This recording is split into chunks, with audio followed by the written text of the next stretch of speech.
Weġa kull Malti illi jara il-Air Malta f'din is-sitwazzjoni. Dikjarazzjoni b'saħħitha mill-ex chairman tal-Air Malta Lawrence Zammit waqt intervista li saritlu din il-ġimgħa minn Robert Cremona fil-programm NetLive. Lawrence Zammit jinsisti li bħala linja nazzjonali ta' pajjiżna huwa importanti li jkun hemm pjan ċar ta' se jiġri wara li tgħaddi din il-pandemija.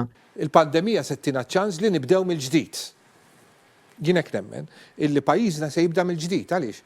Għax il-behavior tan-nies, l-attitudnijiet tan-nies, il-perċezzjonijiet tan-nies, l-aspettattivi tan-nies se jkunu nbidlu permezz tal-pandemija.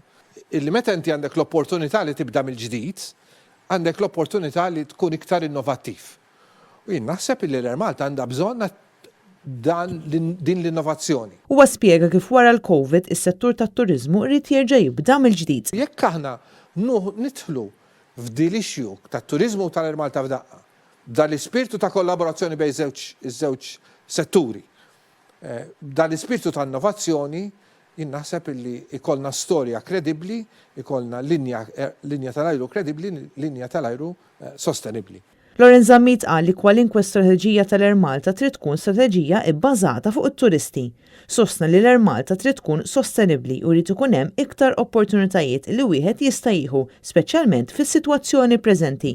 Fid-dawl ta' dan saħaq li huwa importanti li ssir analiżi tal-flus qed jintnefqu kuljum u li ma jkunx hemm il-ħela fejn b'mod konkret pajjiżna għandu bżonn strateġija fis-settur tal-avjazzjoni.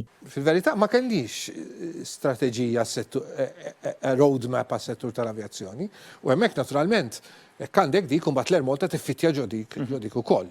Għaliex għax l-Air Malta tipprovdilek il-konnettività bejn Malta u pajjiżi oħra. Lawrence Gregg tkellem ukoll fuq ir-rwol kruċjali li għandhom il-ħaddiema ta' dan is-settur.